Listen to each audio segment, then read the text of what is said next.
কিভাবে পারলি ভাই তুই এমন একটি কাজ করতে যেই মা তোকে 10 মাস 10 দিন গর্ভে ধারণ করে পৃথিবীর আলো দেখাইলো, আর তুই নাকি সেই মাকেই পৃথিবী থেকে বিদায় করে দিলি।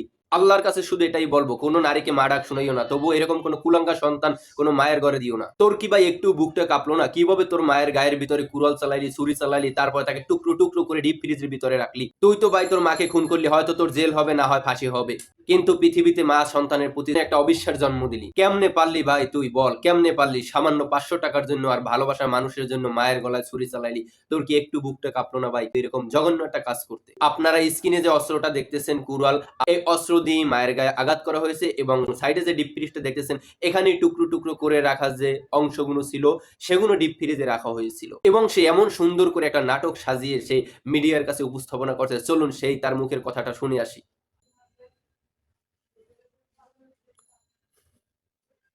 এই বাসা আমার বাসা উপরে সব জায়গায় খুঁজে যখন পাইনি, আমার কি যেন মনে হলো আমি ফ্রিজটা উঠেছিলাম। ফ্রিজ উঠানোর পরে দেখতেছিলাম ফ্রিজের মুখ বাঁধা, হাত পিছনে বেঁধে রাখছিল, মুখও বাঁধা ছিল, গলায় হালকা প্রেশার হচ্ছিল। ওইখান থেকে তো বের করে নিয়ে আমরা হসপিটালে গেছি। তারপর হসপিটালে যে আমাদের আসছিল যে অনেক হাজার আছে, কি করছে আল্লাহ চিকিৎসা দেবার। আমাদের আল্লাহ যেন শহীদের মর্যাদা দান করেন, মাকে জান্নাত নসিব করেন। যারা শনাক্ত করে আইনের আওতায় আনা হোক। তো ভাই তুই কি সুন্দর একটা নাটক উপস্থাপনা যে করলি, এগুলো ভাবতেও ঘৃণা লাগে। ঠিক আছে, এমন কোন সন্তান মায়ের ঘরে যাতে আল্লাহ তাআলা আর দ্বিতীয়বার না দেয়। আমরা সবাই তার দৃষ্টান্তমূলক শাস্তি কামনা করি।